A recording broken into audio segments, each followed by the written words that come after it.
નમસ્કાર વિદ્યાર્થી મિત્રો. ધોરણ 10 વિષય સામાજિક વિજ્ઞાન પ્રકરણ 7 આપણા વારસાનું જતન. આપણને જે પૂર્વજો તરફથી જે વારસો મળ્યો છે એ વારસાનું આપણે કેવી રીતે જતન કરવું જોઈએ એના વિશે આજે આપણે અભ્યાસ કરીશું. એમાં જોઈએ તો વિશ્વમાં ભારત એ અનોખું સ્થાન ધરાવે છે. આપણા દેશમાં જ્ઞાન, વિજ્ઞાન, ધર્મ, સંસ્કૃતિ, કલાના વિવિધ ક્ષેત્રોમાં ભારતનું મહત્વનું પ્રદાન રહ્યું છે. આપણો ભારત દેશ એ વિવિધ ક્ષેત્રે મહત્વનું સ્થાન ધરાવે છે. આગળ પડતો ભારત એ સમૃદ્ધ અને બેનમૂન વારસો ધરાવે છે. આપણે જોઈએ તો આપણો વારસો એ ભારત વર્ષની પ્રાચીન ગરિમાને વ્યક્ત કરે છે. આપણા ભવ્ય વારસાના જતન અને સંરક્ષણ માટે આપણે સૌ કટિબદ્ધ બનીએ તે આજના સમયની માંગ છે. હવે આપણે આગળ જોઈએ તો જે આપણો વારસો છે સાંસ્કૃતિક વારસો, એ વારસાના સંરક્ષણની આવશ્યકતા, આપણને શું જરૂરિયાત છે એ વારસાને રક્ષણ કરવાની એના વિશે જોઈએ તો ભારતનો વારસો એ કેવો છે? વૈવિધ્યપૂર્ણ છે. સાંસ્કૃતિક વારસામાં સાહિત્ય, શિલ્પ, સ્થાપત્ય અને વિવિધ કલાઓ અને પ્રાકૃતિક વારસાનો સમાવેશ થાય છે. જે આપણો સાંસ્કૃતિક વારસો છે એમાં શેનો સમાવેશ થાય છે? સાહિત્ય. પછી આવે છે શિલ્પ સ્થાપત્ય અને વિવિધ કલાઓ, પ્રાકૃતિક વારસાનો સમાવેશ થાય છે. કુદરતી કે માનવ સર્જિત પરિબળો દ્વારા તે પ્રતિકૂળ અસર પામી રહ્યો છે અને તેનું સંરક્ષણ કરવું એ ખૂબ જ જરૂરી છે. જે કેટલીક કુદરતી આપત્તિઓ આવે છે, માનવ સર્જિત કેટલાક પરિબળો છે, એના કારણે જે આપણો વારસો છે સાંસ્કૃતિક વારસો એની રક્ષણ કરવું ખૂબ જ જરૂરી છે. વારસો દેશના લોકોને ગૌરવ અપાવતો હોવાથી દેશની પ્રજા પોતાની ઓળખ વારસા સાથે જોડીને તેને આદર આપે છે. હવે આપણે જોઈએ તો જે લુપ્ત થઈ રહેલી કલાઓ, સ્થાપત્યો વગેરેનું સંરક્ષણ કરવું જોઈએ, જેની આવનારી પેઢીઓ માટે અને પૂર્વજોએ કરેલા ગૌરવપૂર્ણ કાર્યની પ્રેરણા મળી રહે. જે કેટલીક કલાઓ છે એ શું થઈ રહી છે? લુપ્ત થઈ રહી છે. અને કેટલાક સ્થાપત્યો છે એ સ્થાપત્યોને આપણે શું કરવું જોઈએ? રક્ષણ કરવું જોઈએ, જેથી આપણી જે આવનારી પેઢીઓ છે એ આવનારી પેઢીઓ એના વિશે જાણી શકીએ. હવે આપણે આગળ જોઈએ તો જે સાંસ્કૃતિક વારસાના સંરક્ષણની અનિવાર્યતા. શું અનિવાર્યતા છે એના વિશે જોઈએ તો વારસો એ દેશની શું છે? ઓળખ છે. તેની અવગણના કરનાર રાષ્ટ્રનું કોઈ ભવિષ્ય હોતું નથી, કારણ કે વારસો એ આપણા માટે માર્ગદર્શક હોય છે. જો આપણે વારસા વિશે જાણીશું તો જ આપણને ખબર પડશે કે જે ભૂતકાળમાં આપણે જે ભૂલો કરી છે તેને વર્તમાનમાં સમજીને ભવિષ્ય માટેની યોજના અને વિકાસની દિશા નક્કી કરવાનો એ વારસો છે એ આપણને પથદર્શક બને છે.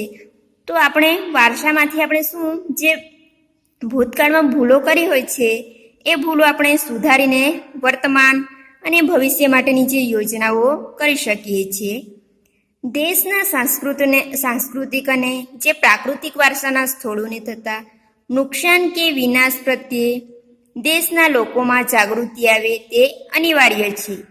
જે આપણી સંસ્કૃતિ છે એ સંસ્કૃતિમાં કેટલાક સ્થળોને શું થાય છે? નુકસાન થાય છે, વિનાશ થઈ રહ્યા છે.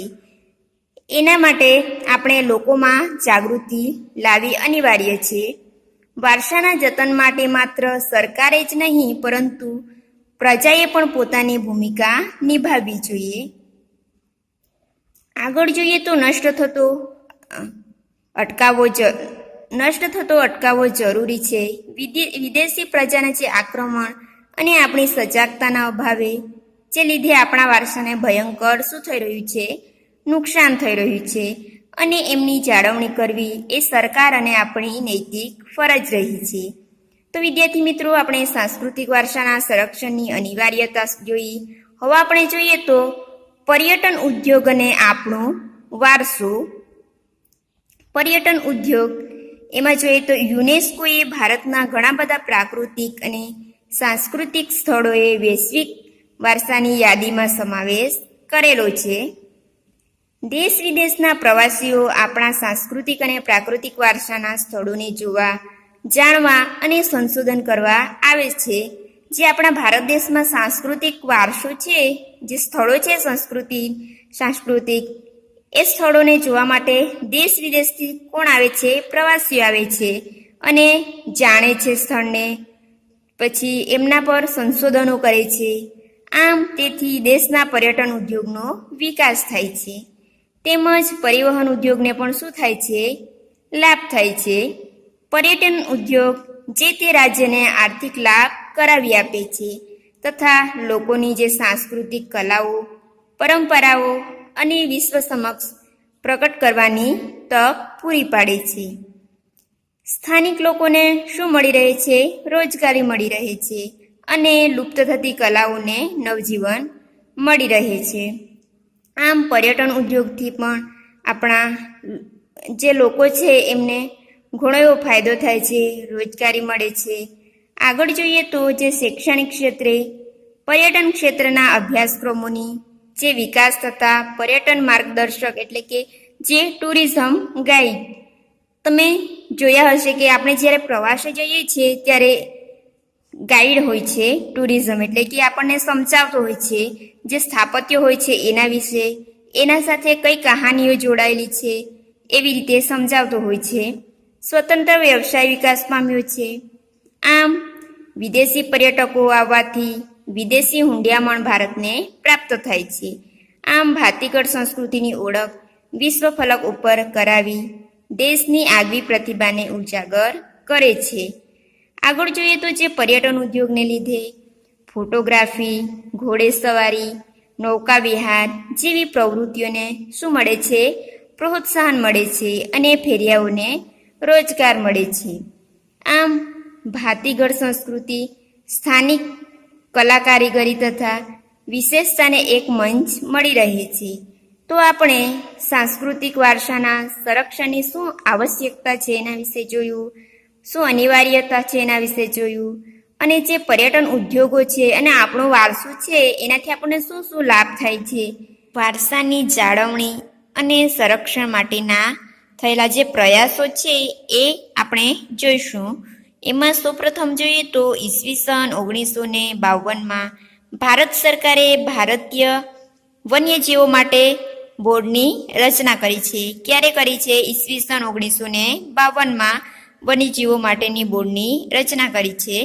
એ અનુસાર વન્યજીવોનું સંરક્ષણ માટેના સાધનો પૂરા પાડવા, પછી જે રાષ્ટ્રીય ઉદ્યાનો છે, પક્ષી વિહારો છે, પક્ષી માટેના ઘરોનું નિર્માણ માટેની જે સલાહ સૂચનો આપવા એ કાર્ય તથા વન્યજીવોના સંરક્ષણ પ્રત્યે જાગૃતિ ફેલાવવાનું કાર્ય એ જે વન્યજીવ બોર્ડની રચના કરી છે એના દ્વારા થાય છે.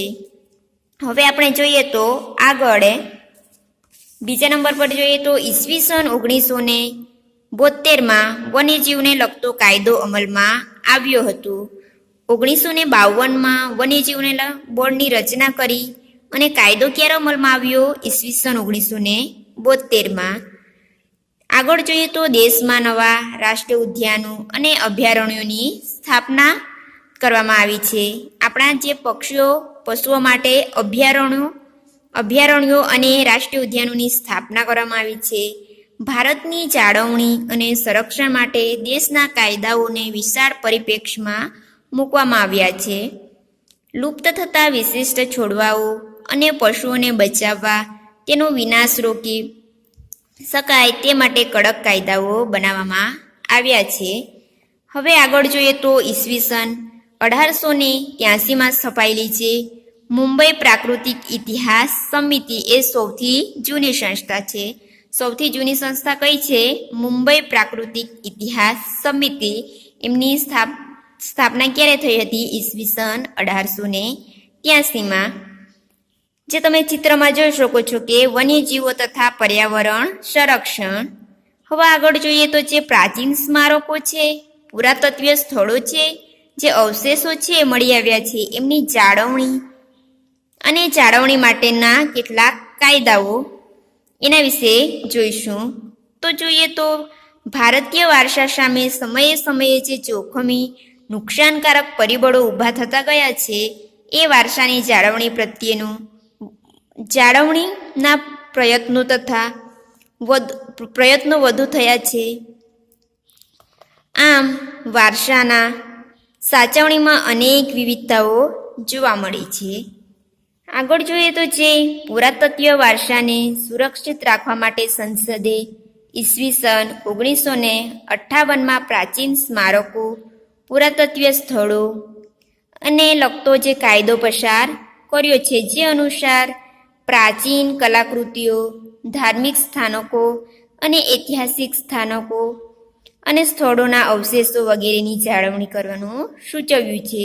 પુરાતત્વ ખાતાના જે કાયદા મુજબ કોઈ પણ ખાનગી વ્યક્તિ, સંસ્થા કે એજન્સી ભારત સરકારની પૂર્વ મંજૂરી વગર કોઈ પણ સ્થળે ખોદકામ કરી શકતી નથી. કેન્દ્ર સરકારે મહત્વના ઐતિહાસિક સ્થળોને રાષ્ટ્રીય સ્મારકો તરીકે જાહેર કર્યા છે. જે કેન્દ્ર સરકાર દ્વારા જે ઐતિહાસિક સ્થળો છે એને રાષ્ટ્રીય સ્મારકો તરીકે જાહેર કરવામાં આવ્યા છે. માત્ર સરકાર દ્વારા કાયદા બનાવવાથી નહીં, પરંતુ લોકોએ પણ નૈતિક જવાબદારીથી વારસાની જાળવણી કરવી જોઈએ. પુરાતત્વ ખાતું નષ્ટ થયેલા કે નષ્ટ થવાની તૈયારીમાં હોય તેવા સ્મારકો, સ્થળોનું ચોક્કસ પદ્ધતિએ સમારકામ કરાવવું જોઈએ.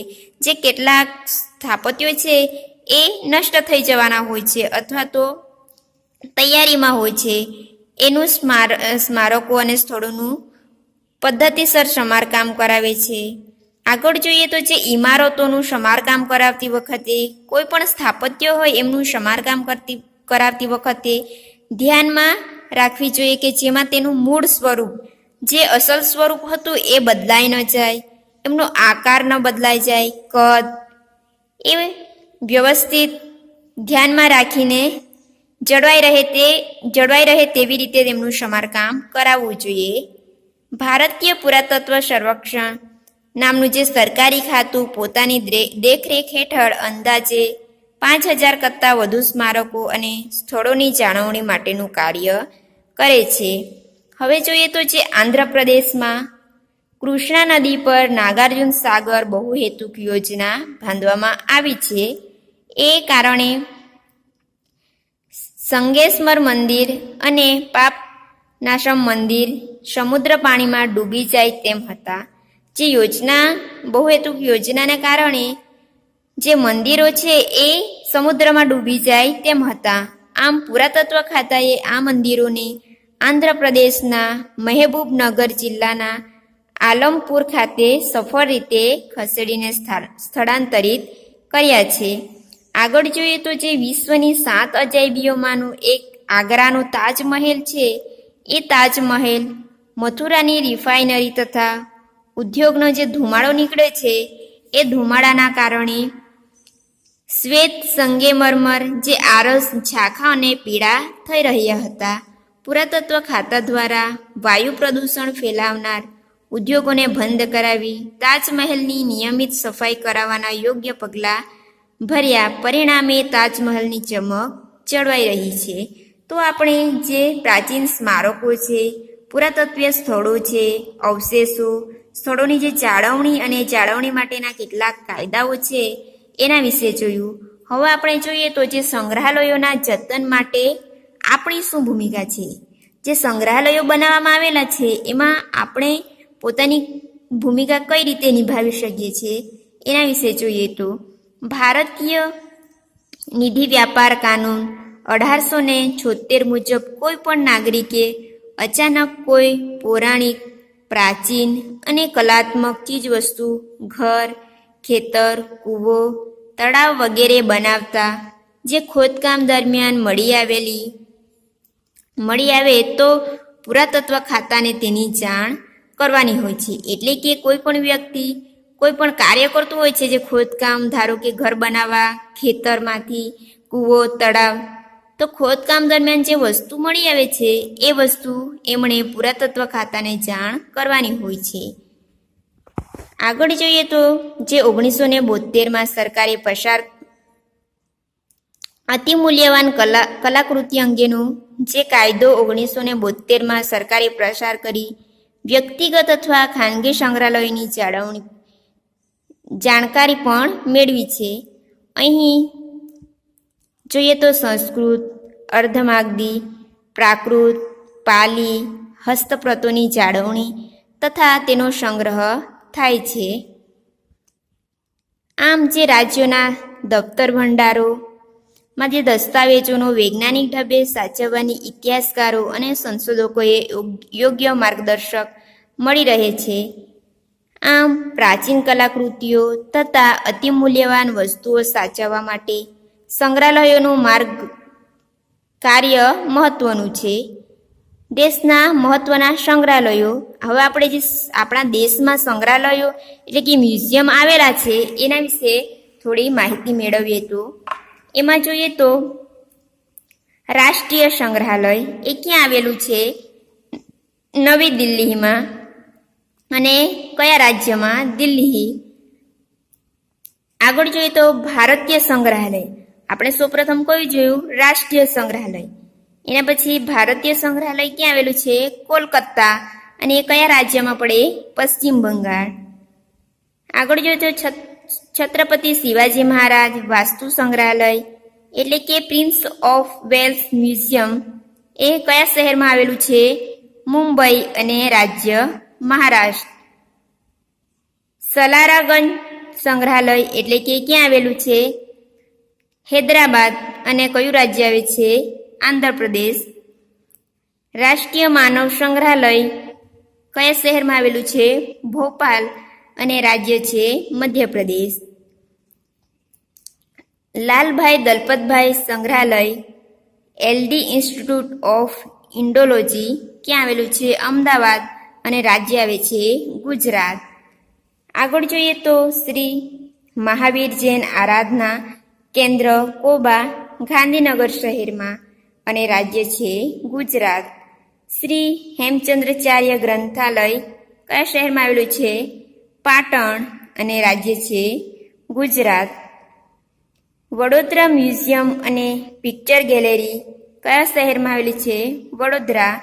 અને રાજ્ય છે ગુજરાત. તો આપણે દેશના સંગ્રહાલયોમાં આપણે 9 સંગ્રહાલયો જોયા. એ કયા શહેરમાં આવેલું છે, કયા રાજ્યમાં આવેલું છે, કયું સંગ્રહાલય, એના વિશે આપણે જોયું. હવે આપણે જોઈએ તો વારસાના જતન માટે આપણી શું ભૂમિકા છે. આપણે જે સંગ્રહાલયના જતન માટે આપણી શું ભૂમિકા છે એના વિશે જોયું. હવે જે વારસો છે એ વારસાના જતન માટે આપણી શું ભૂમિકા છે એના વિશે જોઈશું. તો જે ભારતના ભવ્ય ભૂતકાલીન વારસાને જાળવવા માટે કેન્દ્ર અને રાજ્ય સરકારો, યુનેસ્કો અને બિનસરકારી સંસ્થાઓ પોતાની ફરજ યોગ્ય રીતે નિભાવી રહી છે, પરંતુ સૌથી મહત્વની જવાબદારી આપણી પણ છે. આમ જોઈએ તો જે શાળા કોલેજમાં શિક્ષકો વર્ગખંડમાં ભારતના ભવ્ય વારસાનો પરિચય આપે, વિદ્યાર્થીઓ પણ અજાણ્યા સ્મારકો, સ્થળો, પુરાવશેષોને ઓળખી તેની જાળવણી અને સંરક્ષણમાં સહાય કરે, વારસાની યાદીઓ તૈયાર કરી ચોકસાઈ રાખે, સ્મારકો નષ્ટ ન થાય અને તેને તોડફોડ ન થાય અને તે ચોરાઈ ન જાય તેમની કાળજી એ આપણે પણ સતત રાખવી જરૂરી છે. આમ સ્થાનિક કક્ષાએ શાળા, કોલેજ અને બિન સરકારી સંસ્થાઓ દ્વારા જે ઐતિહાસિક સ્થળોના પ્રવાસ, વક્તવ્યો અને પ્રદર્શનો, ચર્ચા સભાઓ યોજી પણ આપણે આપણા જે વારસાની જે ભૂમિકાઓ છે એ આપણે સમજી અને સમજાવી શકીએ છીએ. આમ આપણે જોઈએ તો આપણો દેશ એ વિશાળ અને વૈવિધ્યસભર વારસો ધરાવતો દેશ છે. એમાં આપણે પ્રાચીન સમયના જે વાવ, ઝરણા, તળાવો, સરોવરો વગેરે આવેલા છે તેની વર્ષા ઋતુ દરમિયાન ખાસ સંભાળ લેવી જરૂરી છે. જેમાં જોઈએ તો આપણે જે ધોળકાનું મલાવ તળાવ, પાટણની જે રાણીની વાવ, ચાંપાનેરનો જે કૂવો છે, મહેમદાવાદનો ભમરિયો કૂવો અને જૂનાગઢનો નવઘણ કૂવો વગેરે જે આપણા પ્રાચીન સ્મારકો છે એ પ્રાચીન સ્મારકોની જેમ જ આપણે તેમનું પણ ધ્યાન રાખવું પડે છે. તો વિદ્યાર્થી મિત્રો, આપણે જે આપણા વારસામાં આપણી શું ભૂમિકા છે એના વિશે જોયું. હવે આપણે જોઈશું કે પ્રવાસ સ્થળોની સ્વચ્છતા અને જતન. જે આપણે પ્રવાસ જઈએ છીએ, પ્રવાસન જે સ્થળો છે એમની સ્વચ્છતા અને જતન આપણે કેવી રીતે કરવું જોઈએ, એમાં આપણે જોઈએ તો સૌપ્રથમ આપણે પ્લાસ્ટિકનો ઉપયોગ ન કરવો જોઈએ. પ્રવાસના સ્થળોએ, જાહેર સ્થળોએ કચરો ગમે ત્યાં ન ફેંકતા કચરાપેટીમાં જ નાખવો જોઈએ. એટલે જે આપણે પ્રવાસે જઈએ છીએ ત્યારે જે સ્થળ, જે કચરો હોય છે આપણે ગમે ત્યાં ન ફેંકવો જોઈએ. જે કચરાપેટી મૂકેલી હોય છે એમાં જ નાખવો જોઈએ. ઐતિહાસિક સ્મારકો પર બિનજરૂરી લખાણ કે ચિત્રો દ્વારા તેને નુકસાન પહોંચાડવું જોઈએ નહીં. જે ઐતિહાસિક સ્થળો છે, સ્મારકો છે, એના પર બિનજરૂરી લખાણ ન લખવું જોઈએ. ગંદકીનો યોગ્ય નિકાલ કરવો જોઈએ. પાન કે ગુટખા ખાઈને ગમે ત્યાં થૂકવું જોઈએ નહીં. પ્રાચીન સ્થળોની આસપાસ પ્રદૂષણ કરવું જોઈએ નહીં.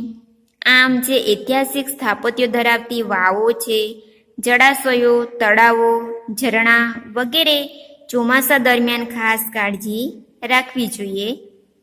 પુરાતત્વીય રાસાયણિક ક્રિયાઓ દ્વારા સ્મારકોની સાફ સફાઈ કરતી વખતે ખૂબ જ કાળજીપૂર્વક માવજત કરવી જોઈએ. આમ દેશ વિદેશના પ્રવાસીઓ દ્વારા આપણા ઐતિહાસિક વારસાને હાનિ ન પહોંચે તે માટે પણ આપણે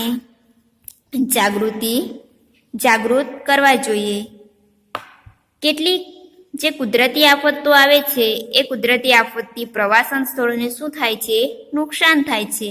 તો તેને ફરીથી મૂળ સ્વરૂપમાં લાવવા માટે પણ આપણે પ્રયત્નો કરવા જોઈએ. તો આપણે પ્રવાસન સ્થળોની સ્વચ્છતા અને જતન વિશે જોયું.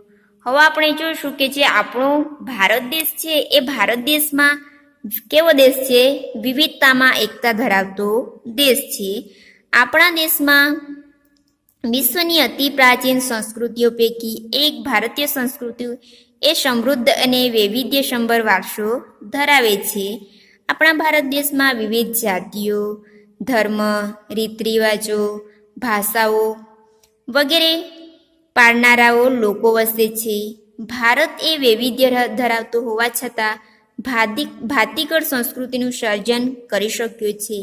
ભારત એ વસુધૈવ કુટુંબકમની ભાવનાને વિશ્વમાં સાકાર કરી છે. આખી દુનિયા એ વિશાળ કુટુંબ છે. આ ભાવના ભારતમાં વેદકાળથી પ્રચલિત છે.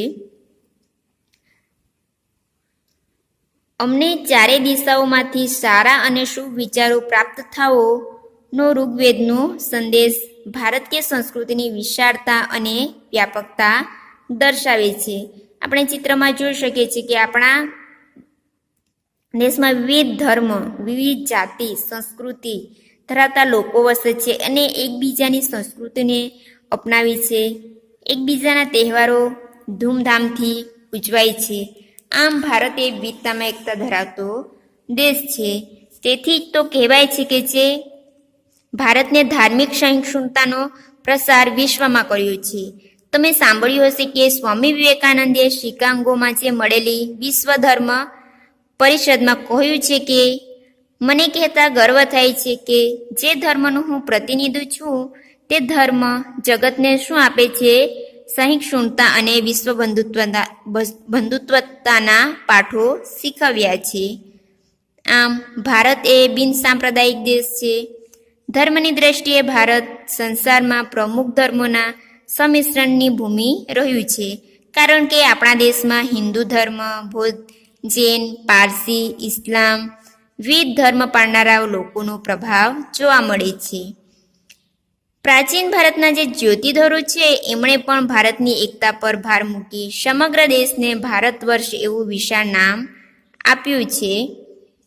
વિવિધતામાં એકતા એ ભારતીય સંસ્કૃતિની આગવી વિશેષતા છે. મહાસાગરોમાં જેમ નદીઓનો સંગમ થાય છે તેમ આપણા દેશમાં વિવિધ ધર્મો, સંપ્રદાયો અને જ્ઞાતિ, ભાષા, રીત રિવાજો, પરંપરા, ઉત્સવોનું શું થાય છે, સંમિશ્રણ જોવા મળે છે. ભારતમાં વિવિધ લોકો સહ અસ્તિત્વની ભાવનાથી પોતાનું જીવન જીવે છે. ભારતીય પ્રજાને આપણી આ વિશિષ્ટતાનું સંવર્ધન અને જતન કર્યું છે જે અદ્વિતીય છે. તો વિદ્યાર્થી મિત્રો, જે આપણે ભારતમાં વારસાનું જતનમાં આપણે ભારતમાં વિવિધતામાં એકતા વિશે પણ અભ્યાસ કર્યો.